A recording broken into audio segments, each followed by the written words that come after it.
to the Seahawks. Despite the return of Ezekiel Elliott, the fresh-legged answer to all of the Cowboys' problems, the Cowboys were unable to score a touchdown all game. Dallas now falls to 8-7 on the year as questions swirl about their future, notably head coach Jason Garrett. Here's Jerry Jones on the future of his coach. I do understand frustration right after you lose a game that has as much meaningfulness as this ball game. But I get to look at a lot of different things and have been around a lot of head coaches and coordinators, and so I feel good about our head coach. All right, Chris, look, there are going to be a lot of head coach vacancies in the NFL this offseason. We already know that to be true. I think at the beginning of the season, nobody thought the Cowboys would be one of them, but now here we sit. Jason Garrett, should the Cowboys move on from him after the season that they had? I'm not going to sit here and call for Jason Garrett's job, but Sunday wasn't his finest moment. They lost that game from stubbornness and stupidity. I sat here on Friday and I said the only way that the Dallas Cowboys don't beat the Seattle Seahawks is if they overcomplicate things on offense. Yes. If they don't go with the direct runs, inside-outside zone, and lean on Ezekiel Elliott. And that's exactly what they got away from in the second half. In the first half, they dominated being able to run the football. You had 20 rushes for 103 yards. So stay with that formula. You had the lead. You own time of possession. The only way the Seattle Seahawks could beat you is if you gifted them the game. And guess what? Christmas came a day early for Pete Carroll and the Seattle Seahawks because all of the Seattle Seahawks scores came off of Dallas Cowboys turnovers. So that's the one thing that you look at Jason Garrett and Scott Linehan. Why did you allow that to happen? Well, and how about the 3rd and goal from the 1?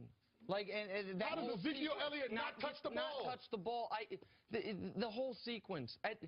There are no style points when you have to go 2-0 and get help. You are not trying to get Dak Prescott's numbers up. You are. First of all, I said 3rd and goal from the 1. I mean 1st and goal from the 4. From the 3. First and goal from the 3, second and goal from the 2. Guess what? That should be 4 runs. You run in, it wouldn't be 4, because Zeke would have scored on one of the first 3, but just run the football. But, Nick, is that part the stupidity or the stubbornness? I'm not in the business of calling Jason Garrett stupid. Call it what it is, but man. it was irrational. It was an irrational decision. And so should the Cowboys move on from Jason Garrett's the question. Well, you have to evaluate these things within the context of the situation. Cece, what did Jay Glazer say on television on Sunday about head coach vacancies? On Black Monday, a week from yesterday, which is typically the first Monday after the regular season, there will be an unusual number of head coaches fired. We're typically used to 4 to 7. He said he believes it could be upwards of 10 to 14 coaches fired because owners feel like Sean McVay, and they took a chance with that young. Now owners are willing to take more of a chance and not hold on to the guys that they have currently.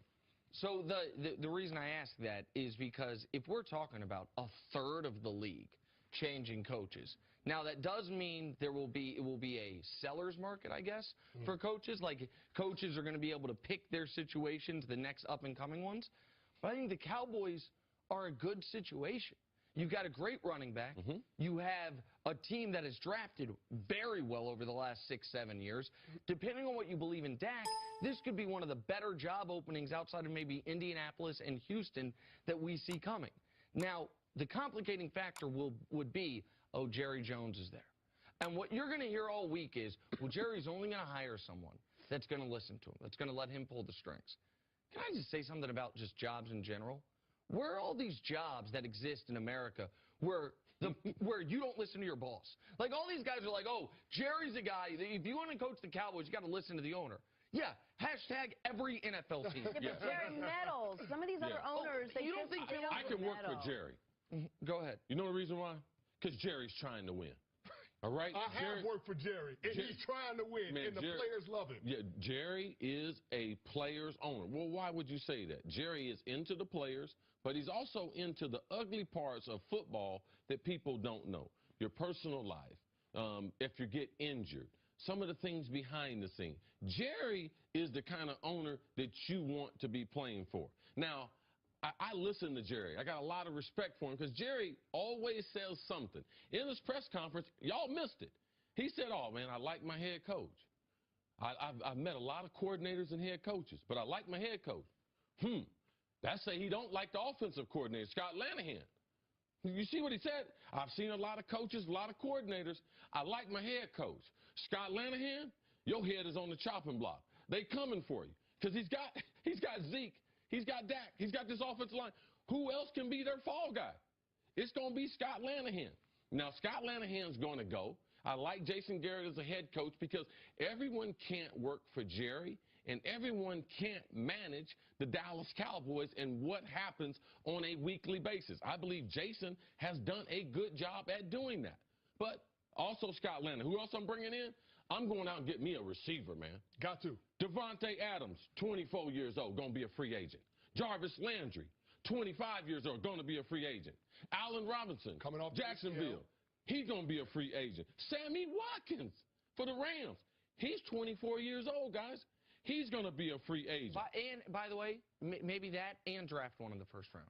You might go out and get two. Your big free agent acquisition, but I know you love rookies. Well, the thing, they're going to be in the middle of the first round. How good is that guy going to be? I'd much rather go, because this is a ready-made team. I'd much rather a veteran with some speed, add that to the guys, and Witten, God bless his soul. I got to draft me a tight end. All right, maybe that's what you do in the first round. I got to draft me a tight end. Well, listen, the personnel decisions aside, somebody's got to be accountable for what happened on Sunday and with this season for the Dallas Cowboys. I know you had Ezekiel Elliott, the 6-game suspension, all of that looming over this team.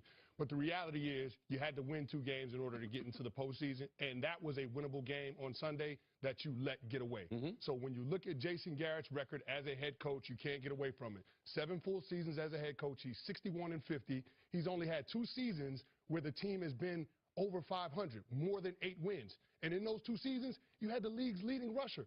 So if your formula for success over the last 4 or 5 seasons has been to run the football, why do you allow your offensive coordinator to get you away from that on Sunday's game to a Seahawks defense that had allowed 400 yards in 2 weeks coming into that game? It makes no sense. The only asterisk to that is that record, given the Cowboys' overall record of the last 20-plus years, is actually better than you would expect. Like, how about this, CC? Since the Cowboys have last been in an NFC championship game, not the Super Bowl, in an NFC championship game, every team in the NFC has been in the Super Bowl, except for Minnesota, Detroit, and Washington. So think about that. And that is, we're now talking over almost 25 years. So while just barely being over 500 might be mediocre, mediocre is better than what the Cowboys have been doing the 15 years before Jason Garrett got there, which I think's noteworthy for at least some reason. If they're going to remain America's team, though, mediocrity, we can't settle for that. You got 1 playoff win in 7 years. One. How many coaches have been around during that 7 years, that only have 1 playoff win? So you said you're not going to sit here and call for Jason Garrett's I'm not calling for the man's job, but somebody got I think you're calling for his job. Somebody got to be accountable. Somebody. Anyway, if he does go, you could look at that first and goal from the 3, second and goal from the 2, without running the freshest player on your team as a big reason why it would happen. Scott Lanahan. Mr. Canty, we will see you later in the television program. Coming up, is the honeymoon phase over for Kyrie and the Boston Celtics? That's next. Why are you writing my thesis now? Did you write that? I think you wrote that.